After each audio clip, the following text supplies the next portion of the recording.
45,000 कोटींची संपत्ती असलेल्या राकेश झुनझुनवाला यांचे निधन होण्यापूर्वीचे शेवटचे शब्द.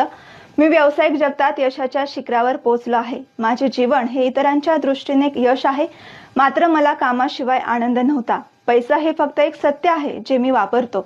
या क्षणी हॉस्पिटलच्या पलंगावर पडून आणि माझ्या संपूर्ण आयुष्याकडे वळून पाहताना मला जाणवते की ज्या ओळखीचा आणि पैशाचा मला अभिमान होता तो पूर्णतः क्षीण आणि निरुपयोगी आहे.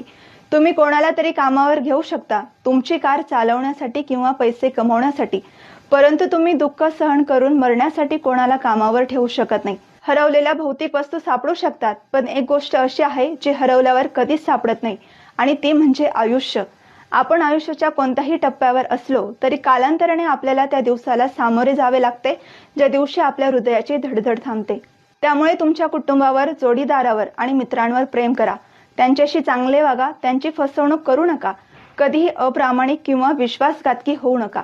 जसजसे आपण मोठे आणि शहाणे होत जातो तसतसे आपल्याला हळूहळू लक्षात येते की 300 रुपये किंवा 3,000 रुपये किंवा 2-4 लाख रुपये किमतीचे घड्याळ तीच वेळ सांगते. आमच्याकडे 100 किंवा 500 रुपयाचे पाकिट असो, आज सर्व काही सारखेच असते.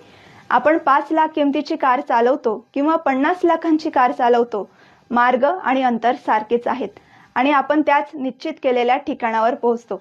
आपण 300 स्क्वेअर फूट किंवा 3,000 स्क्वेअर फूटच्या घरात राहतो, सर्वत्र एकटेपणा सारखाच असतो.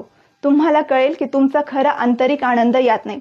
त्यामुळे या जगाच्या भौतिक गोष्टींमधून बाहेर या. तुम्ही फर्स्ट क्लास किंवा इकॉनॉमी क्लासमध्ये उड्डाण करा. जर विमान खाली गेले तर तुम्ही त्याच्याबरोबर खाली जाणार आहात. म्हणूनच मला आशा आहे की तुम्हाला हे समजले असेल की तुमचे मित्र असतील ज्यांच्याशी तुम्ही गप्पा मारता, हसता, गाता, आनंद व्यक्त करता. जीवनाचा हाच खरा आनंद आहे. जीवनातील एक निर्विवाद सत्य, तुमच्या मुलांना फक्त श्रीमंत होण्यासाठी शिकवू नका, त्यांना आनंदी राहायला शिकवा.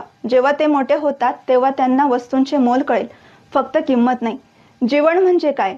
जीवन अधिक चांगल्या प्रकारे समजून घेण्यासाठी 3 ठिकाणे आहेत: रुग्णालय, जेल आणि स्मशानभूमी. रुग्णालयात तुम्हाला समजेल की आरोग्यापेक्षा काहीही चांगले नाही.